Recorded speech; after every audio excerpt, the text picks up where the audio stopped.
Hey guys, and welcome to episode 4 of my Out of the Park baseball series with the Chicago Cubs. And we are into the off season. Quick recap, Cubs finished 75 and 87 last year. We retooled most of the pitching staff as it was old and unsuccessful in the first half of the season. So made some moves to get younger. Time will tell if those moves will work out. So I think what I'm going to do is I'm going to bounce around here a little bit during the off season. This first segment will be salary arbitration, awards, that sort of thing. We'll move to free agency, as well as any deals that I may make. And I have one that I'm sitting on, but I'm unsure if I want to pull the trigger on it. Makes sense both from a fictional dynasty perspective, but it also makes sense from a realism perspective. So I'm unsure. I just got to convince myself to do it. So let's take a look at some of the arbitration numbers. Now, I hate going to arbitration with my players, especially the ones that are considered popular. You can get a popularity boost or a fan interest boost if you sign them. Now, one of the benefits to the Cubs is that's not something I have to worry about. Even though we finished 75 and 87 last year, we still have a 100 fan interest. So we're not going to gain anything, but still, I like to sign them and then not have to worry about it. So we'll start with Javi Baez. He made $10 million last year. He's asking for 12.1. Let's see if we can get him for 11.5. Yep, we'll take that. And this also saves you a little bit of money. Albert O'Mora Jr. wants 1.8, or team is offering 1.8. Here, let's start at the bottom. Heredia is asking for we're offering 2.8, so if we go into arbitration, or if we go into the salary, I bet we can offer him 2.6. Might have to be 2.65. Let's see. Yeah. Oh, no, he wants a little bit more. Okay. 2.7. All right. So Heredia at 2.7 to be my backup outfielder. I think well worth it. Ian Happ's going to get a bit of a bump here. Let's move him up to 2.1.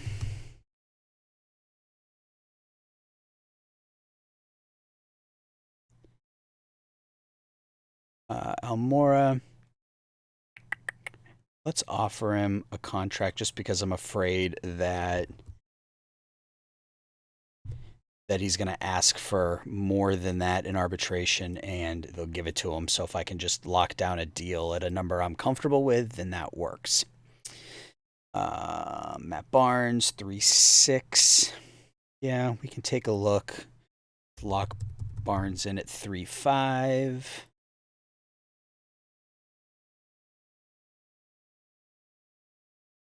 And Urias, 3.2. So we can probably offer him 3.050,000.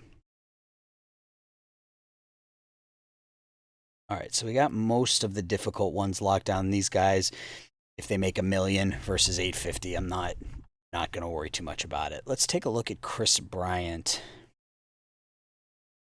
Okay, so he wants a long-term deal. 9 years would take him till he's 37. I mean, I'd like to bring him back, but I don't want to bring him back for that amount of time. His numbers didn't have any discernible drop last year. Can we get him for 6? Let's try something like this. Let's see if he takes this. If he takes this, I'll go for it. If not, we may just offer him the 1 year and readdress it next year. Yeah, he will. Okay. So we will submit that offer. 6-year, $142 million contract for Chris Bryant. And the last one is Wilson Contreras, and this is the one I'm sort of struggling with. He wants a lot of money. and he wasn't very good last year. Um, yeah, he wants a long-term deal, and I'm not about to give him almost $90 million. So I have a trade lined up, and I may just sit on it for a few days and see what I want to do. But it's with the Atlanta Braves, and it would be Contreras and a minor leaguer for, so it'd be Wilson Contreras and a minor leaguer for Kyle Wright and William Contreras. So my thought is, if you look at the strengths and weaknesses of both teams, if you look at Atlanta, their starters are in yellow, and that's, if you look at their roster, they are actually they're going to lose Tyler Flowers. He's a potential free agent, and their only other catcher is Alex Jackson, who's got a 19 contact. So bringing in Contreras would fill a role for them there. They can lose William Contreras because they'd be picking up Wilson, and they can have Jackson back him up. And then from the starter front, they've got a pretty deep prospect pool. We're lacking in starters, so Kyle Wright would slide in probably to that number two, that new number two spot in the rotation. So I'll probably sit on this for a couple of days as we move forward, but that is a deal that I am looking at. Tried once again unsuccessfully to move Hayward, so I think we're pretty much stuck with him. And in an amazing twist, John Lester opted out of his contract. He had a $25 million opt-in this for the upcoming season, and he opted out. So kept us from having to buy him out of his contract. So thank you, John. Saved us a bunch of money. And the easiest decision ever made, Daniel Descalso, we voided his contract. Delete that one. We can delete this one. Season goals, we locked up Anthony Rizzo, so he's happy there. We fell short of expectations. Acquire a player, Jeremy Jeffries, meh. And we didn't build a winner, so he's happy with us right now. So next year he wants us to play 500 ball, improve stolen bases, acquire a Gold Glove winner, and bring a team that can win. Win a championship in the next 5 seasons. Fan loyalty increased, so it's up to extreme. New budget, we have a team payroll of $220 million, and if you look, we've got $58 million to sign free agents and $66 million for extensions. So we've got plenty of money to play with in the off season. End of the season prospect list, we already looked at that. So I'm going to go ahead and sim forward through to free agency, and maybe I will have traded Wilson Contreras by that point. Maybe I won't have. We will just sort of have to see what happens. So stick around. We'll be right back. And we are back. It is free agency time. So I did pull the trigger here on that deal with Atlanta, and the reason behind it was because when I went back and took another look at it about a week and a half later, the Braves weren't willing to commit. They actually wanted more. So instead of potentially losing out or not being able to find a deal that works, I just pulled the trigger. So we sent Wilson Contreras, and I had to add in this Edmund American, who's got an awesome name, but doesn't project to anything, at least on our end. OSA likes him a little bit more, but still nothing out of the order, or nothing unusual or nothing great about him. Sent them to Atlanta, picked up Kyle Wright and William Contreras. So William Contreras I sent right to the big leagues. He hit 263 with an 842 OPS in AAA for Atlanta last year, only 17 games. Struggled a little bit in AA, but good arm, or good catching ratings, good arm, good ability. My scouts are really high on him, really good discipline, good gap power. Probably hit 240, 250, but draw a lot of walks and potentially have some gap-to-gap power. And Kyle Wright, we move him right into the starting rotation. Again, I talked about this in the last episode, I think it was, where this is what I like, finding pitchers who have got 4 or 5 really solid pitches, and then we can work with this stuff. So he's going to slide into that number 2 spot. You can see last year 8.8, 4.05. ERA bounced back and forth between the rotation and the bullpen. We're going to leave him in the rotation. So another pitcher for our club to try to improve that pitching staff.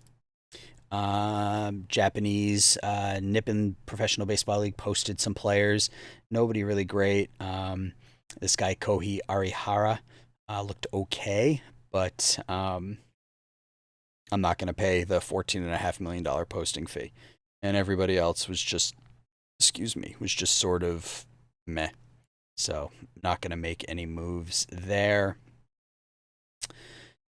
That free agent, we look at some of the international free agents. Let's see if there's anybody of value here that we might want to take a look at. This guy's not bad. What does he want for a contract? Yeah, he wants $13 million. That's too much.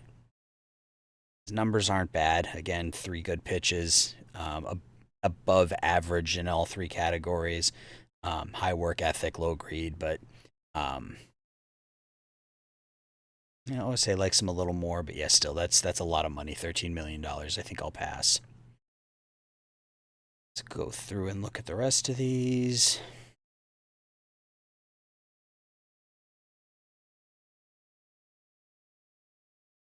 Oh, nothing. All right. So let's go to the off-season center. See some nice names pop up there already. And right off the bat, Mookie Betts, 8 years, $42.5 million. So we could afford him, but that's not a contract I want to get involved in, I don't think. So let's take a look here. Actually, let's go to let's see what we need first. So we're going to make Rowdy Reed our starting catcher next year. William Contreras will back up. So what could we use? I mean, we're set at first. Really, we're set at first, second, third, and short. Could use an upgrade in right field. If we're sure about Happ in center, we're probably set there. Frazier isn't bad, but if I can find an upgrade, I would take it. So really, we're looking for left and right field. And then, if we sign somebody, we can, look at moving Almora or, maybe even Happ if it's a center fielder that we land. But otherwise, I think our offense is pretty okay. So we look at the pitching staff again. I think if we can slide everybody down by picking up a starter, maybe move Mitchell White into the bullpen. That might be the play there. And then that just sort of pushes everybody down a slot, which, we're in pretty good shape with our top 3. So maybe a starting pitcher and then some outfield help. Let's take a look and see what's available. So let's look at starters first. So there's Trevor Bauer. He wants $21.5 million for how long? 7 years, $21.5 million, and we would lose a draft pick. It probably wouldn't be a first-round pick, but excuse me, drink a little tea. That's not we could probably talk him down from that, and as long as we don't get into a bidding war, I'd be comfortable 5 years, 18-ish, somewhere in there. So that might be a possibility. Chris Archer, coming off of an okay season with Pittsburgh, 12-12, 4.42 ERA, 173 strikeouts on 179 innings. Significantly cheaper, only wants $6 million a year. This might be our target 1A right here, Chris Archer. How long does he want? Yeah, he wants 6 years. I'm not comfortable giving him that amount of time. Bauer, I'm comfortable with that 5 or 6 years because he's only 29. Archer's 32, but if we can talk him down a little bit, maybe take a year or 2 off that, and I might even be willing to go up to $8 million if we can get him for 3 years. So I'll play around there and see what we can come up with. Kevin Gausman had a difficult season last year in San Francisco. Wants $9.5. Corey Kluber was really bad in Texas. It could be the end of Kluber here. Robbie Ray, Wow, 267 strikeouts for Robbie Ray last year. But he also wants $17 million and compensation. So it'd be nice to have one of those strikeout guys at the top of the rotation, but not at that price. Anybody else? Odorizzi, what is he? Yeah, he wants 15 and comp. So if I'm going to give up a comp pick, it's going to be for Bauer. So, again, Bauer with the 5+ pitches, good numbers. So we'll have to see. These are probably our two targets, Bauer and or Archer. Let's take a look now at outfielders. And it starts with Mr. Betts. How long does Mookie want a contract for? Yikes. 8 years, $42 million a year, $340 million. That's probably pretty close to what he's going to get in real life. I'm fine with the number of years. Like, I'd have no problem signing Mookie to an 8-year contract. I'd like the number to be closer to 30. So maybe I'll play around with this a little bit and see if I can get that number down to 30 to 32, maybe get some team options in there and see what we can do. Marcelo Zuna had a really nice year, but he wants a lot of money. He's not worth it. Aquino. Man, Cincinnati kept him in the minors all year.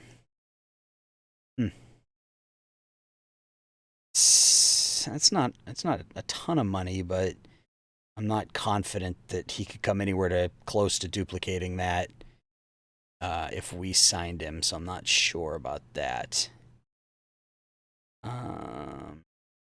There's not a lot here, really. Michael Brantley maybe has had a couple of good years in a row. Pretty solid bat, not great in the outfield, but again, fragile, and he wants compensation.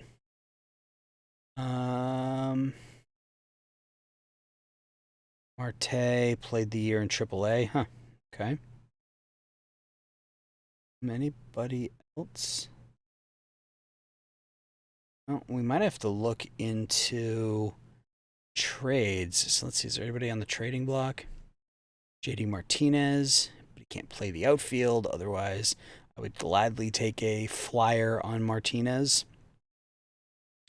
Kutch, really good year. 36 home runs, 987 OPS.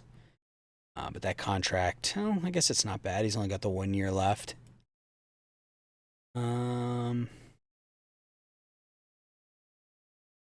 Yeah, just in general block. Lance Lynn, Seth Lugo. I have him listed as a starter with 26 stamina. Okay. All right, so we've got some options. We've got some possibilities. We got a lot of money, so I don't have to necessarily worry about pinching pennies.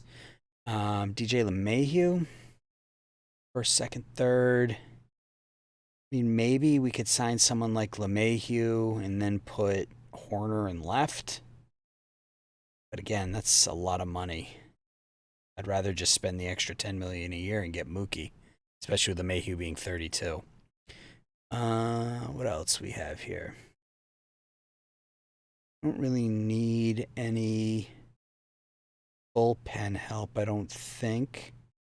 All right, so we have some ideas, some potential names that we want to look at. So what I'm going to do is go ahead and pause the recording now, and I'll play through for a few weeks or a month or whatever it takes, and as we sign a few people, we'll come back and we will go over what we've done, and then I think the next stop will probably be the Rule 5 draft. So that is coming up, and we'll be back in a sec. Welcome back, guys. It is time for the Rule 5 draft, but before we get into that, we'll take a look at how things have gone so far, and honestly, they haven't gone great. We lost out on Mookie Betts. Made him a pretty solid offer, and he shut us out. We offered him 8 years at 30 million. Then we offered him 8 years at 32, and then 8 years at 34. And then he said, "I don't want to talk to you anymore." And he ended up signing with the Atlanta Braves. Take a look at his contract. He ended up signing with the Braves 5 years, 33 million with a player option for the fifth year. So apparently he just didn't want to play for us, which is a shame, because there really isn't much offensively left out there. I've been looking at the trade block, looking for some sort of additional bat. Tetsuto Yamada is in here like he is every year, and I mean he's got good numbers, but I have a second baseman. I'm looking for somebody to play in the outfield, so he's kind of off the books, and there really isn't much else here. Zuna, his demands have come down. He's only asking for 11. He might not be a bad backup option. That might be where we go. See if we can sign him to a 3-year deal or something like that, 3-year, 4-year deal. On the pitching side, you can see I mentioned Archer. I was comfortable offering him a shorter deal at more money, and that's where we stand. So I offered him a 3-year deal at $8 million a year. He's still sitting on that, but hopefully he signs that one. Trevor Bauer has also locked us out. His demand says 18 and change. I offered him 5 years at $21 million, and he doesn't want to talk to us anymore. So hopefully he'll come around and we'll be able to talk to him before he signs with somebody else. If he falls through, we could readdress this Min Bum Choi, who we looked at initially. His demands are down to 11. I could probably get him to a similar contract that what I'm looking at Archer for, 3 years, $8 million per year, something like that. So we'll take a look at those guys as we move forward, and I will continue to look at the trade block. I looked at just to see what they were asking for. I did look at JD Martinez, and the Red Sox want nothing. They literally are just looking to dump the contract. The issue is he's just terrible in the outfield. Had a really solid year, 830 OPS, 2.6 WAR from the DH position. His contract, 2 more years, this year and next year, just under $20 million a year. We've got the money, so I'm not worried about that. So maybe we sacrifice defense and go with JD Martinez, or do we pay a little less, sacrifice a draft pick, and go after someone like Ozuna? I'm thinking that's probably more along the lines of what I'm going to do. McCutchen, haven't looked at him. My guess is they're probably not looking for much either. Yeah, they want more. I'm not giving up any of those guys for Kutch. So we have some backup plans. There's still some bats here. Corey Dickerson, that's some pretty elite gap power. Part-time role last year. There's some names in here that I could take a look at, but I think Ozuna, I think I'm kind of talking myself into Marcell Ozuna here. So let's take a look and see what he wants. Atlanta's made him. Atlanta's going to sign him and Mookie Betts. I can't justify giving Ozuna $20 million a year. All right, I got to think about that. Anyway, let's take a look at our minor leagues and make sure that anybody we want on the 40-man is on the 40-man, and anybody we don't is off. So 1, 2, 3, 4. Oh, wrong team. Not going to be able to take people off their 40-man. All right, so I want to move Corey Abbott to the 40-man. You can never have too much pitching depth. Same thing with Keegan Thompson. Anybody else in AAA? No. Do want to move Hazley up to the big club. Aramis, Ottoman, meh. Somebody takes him, they take him. I'm not worried about that. None of Brennan Davis. He's starting to come along. I like this. Maybe we just hang out for Brennan Davis and just deal with the outfield the way we have it right now and move left and see how he comes along. And we have a ton of outfield prospects. Florial's another one, and then we've got the two young guys that we traded for as well. Is there anybody here that has to be on the 40-man? I'm not really seeing much.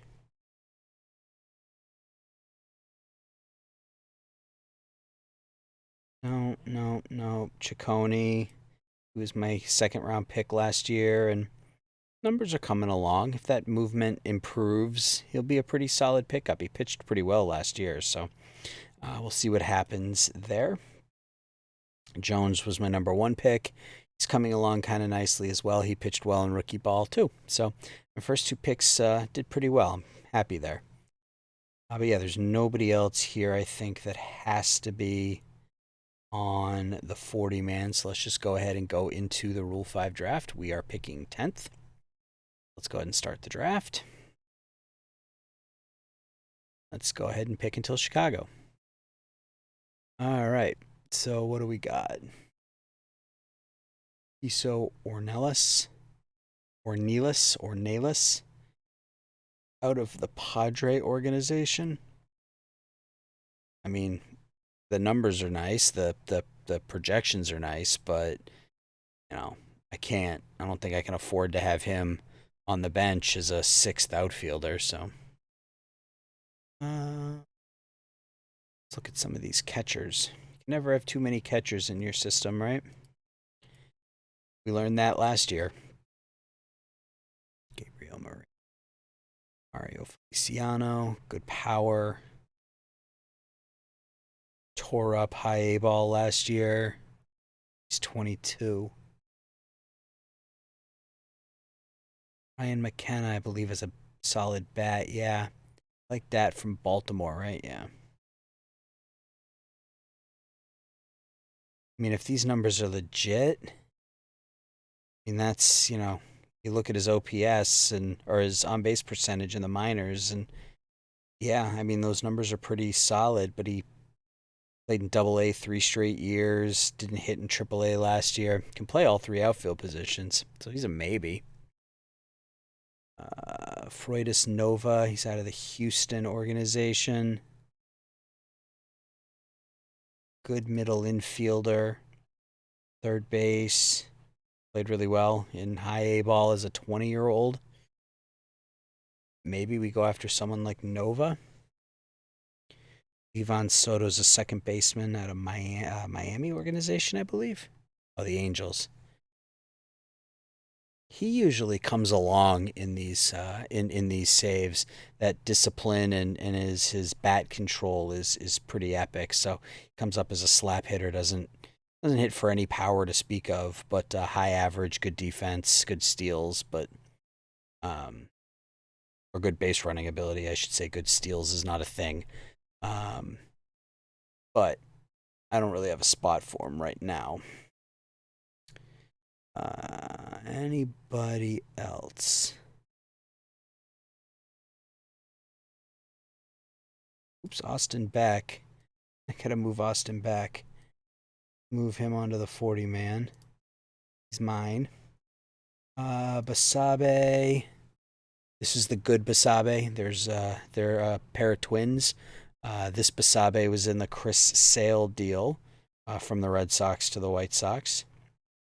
Pretty good outfielder, good speed. This is the profile. I like this profile from a batter. High discipline, high gap power.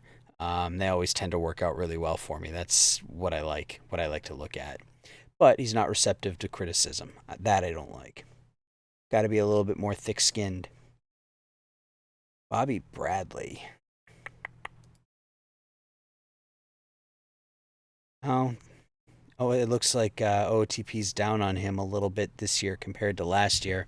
Last year, in OOTP 20, his home run power is usually up in the 70s and 80s. So if he was a Rule 5 pick and he had power that was 75 or 80 somewhere in there, I would have jumped all over that. But where he's at right now, he can stay in the minor league system.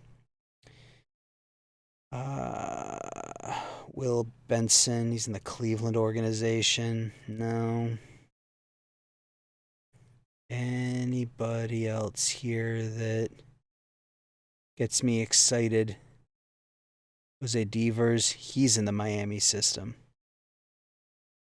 Again, a lot of really good players. I just don't have a spot for any of them. If I was truly a rebuilding team, I'd be having a field day with this Rule 5. Wander Javier. I think we have a winner. I mean, Javier's with the Twins.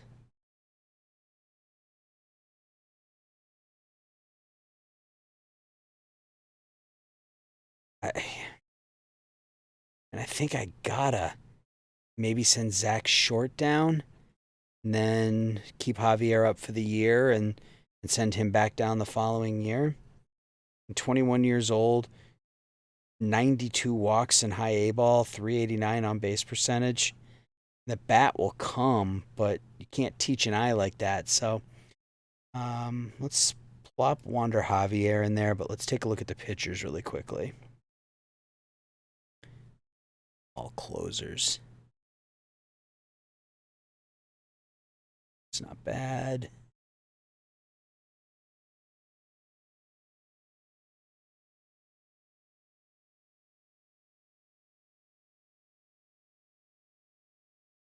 And none of these guys are overly exciting. Sean Reed Foley, he's kind of fallen off over the years as a potential prospect. He's already 25. Yeah, so I think we're going to take Wander Javier from the Minnesota Twins. So we'll draft him. And I think that will do it. So we'll just go ahead and auto-complete.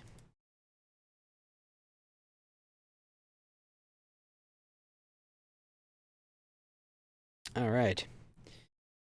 So, Jose Peraza. Houston signed him and then didn't put him on the 40-man. Interesting. Interesting. This was a guy I was looking at in trades, actually. Matt Dice. Pretty solid numbers. Good pickup for the White Sox. All right. So we're going to go ahead and stick with that. So what we're going to do now is I'm just going to go ahead. Actually, you know what? No, let's do Hall of Fame voting. And then once we're done with the Hall of Fame voting, I will sim ahead to the preseason, and then we'll call it an episode. So let's see. We're going to give Barry a nod. We're going to give Rocket a nod. Yeah, I'm going to go Mark Burley. I live in Chicago. I'm a Red Sox fan, but Mark Burley was really good for a long time. So longevity has value. Keith Folk, I got to vote for Keith Folk just for 2004. Sacrificed his career, gave the Red Sox the World Series. So got to vote for Folky. Anybody else? Todd Helton, got to give him a vote. I love Andrew Jones. He never gets in to the Hall of Fame in and out of the park baseball. Never. But I love Andrew Jones. So we're going to give him a vote. Jeff Kent. Oh, we're going to run out of space. Manny. And because it is a Cubs save, Slam and Sam. Oh, I got one more. Good. Who do I want to? Billy Wagner. Most underrated closer of our generation. Billy Wagner deserves to be in the Hall of Fame. And that is my ballot. Go ahead and submit that. Yes, I'm sure. All right, so that is where we stand right now. Things are quiet on the free agent front. Hopefully, we can lock up Chris Archer here relatively soon, and we'll see what other moves we can make to potentially improve the lineup. So we'll be back at the end of at the beginning of the preseason. And we're back. So let's take a look. I'm on the Braves again. I want to show you guys something. So the Braves actually went and signed Marcell Ozuna. I made him a 4-year, $20 million contract, and he wasn't interested. So, of course, he signed a 4-year, $78 million contract with the Braves. So, again, go figure. But the interesting thing is that the Braves now have Betts. Oh, they did put Acuna in the lineup because when I looked here at their lineups, yeah, they put Kristen Pash on the bench, which is where he belongs. When I looked at this about 3 weeks ago, it had Pash in the lineup and Acuna on the bench, which I couldn't figure out. So this offense is going to be absolutely fearsome. Albies, Betts, Freeman, Acuna, Ozuna, Camargo, Wilson Contreras, and Miguel Rojas. So the Braves are in a good position to potentially repeat. Their pitching staff is pretty solid as well. So let's take a look at the Cubs. So let's go to our mail. And we were able to sign Chris Archer. We signed him to that 3-year, $24 million contract. So pretty excited there. If he can stay healthy, he will be a solid addition to our rotation for the next couple of years. A couple of deals. Trevor Bauer signed with the Nationals. Couldn't get him to bite on the contract I was giving him. Ended up signing a 5-year, $114 million deal. I think I paused at 5 for 21. I think is where I went. 5 for 20, 5 for 21, somewhere in there. So a little bit more money to go to the Nationals for Trevor Bauer. So good luck in our nation's capital, Trevor. A couple of deals we made. First, I looked at the trading block, and I joked earlier about Seth Lugo being listed as a starter and only having 26 control. And then I looked at his actual numbers. He's a really solid pitcher. Good stuff, decent movement, awesome control, 4 really solid pitches, and had 3 really good years in a row with the Mets as kind of a swingman. And to get him, I didn't have to give up much. Gave up a pair of minor league, or actually, I just gave up one minor leaguer, third baseman Christopher Morel, who, to be fair, could turn into something average to, maybe above average. But Lugo is going to slot into that kind of that swing man, long reliever type, and if he duplicates what he did with the Mets, I'll be perfectly happy with that. And then the other trade we made, I wasn't expecting to make this. It actually was approached to us by the Royals. They offered us Salvador Perez for a couple of minor leaguers, another Morel, Rafael Morel. I don't know if he's related to the Morel we sent to the Mets, but Yohendrick Pinango and Rafael Morel to Kansas City for Salvador Perez. Now, Perez, I had traded for William Contreras from Atlanta earlier this year. This is going to allow him to get some time in AAA this year. So I'll move him to AAA, and Perez will become our starting catcher. So numbers aren't great, but if he can duplicate these numbers here, 731 OPS, and he's a great defensive catcher, and he's a captain.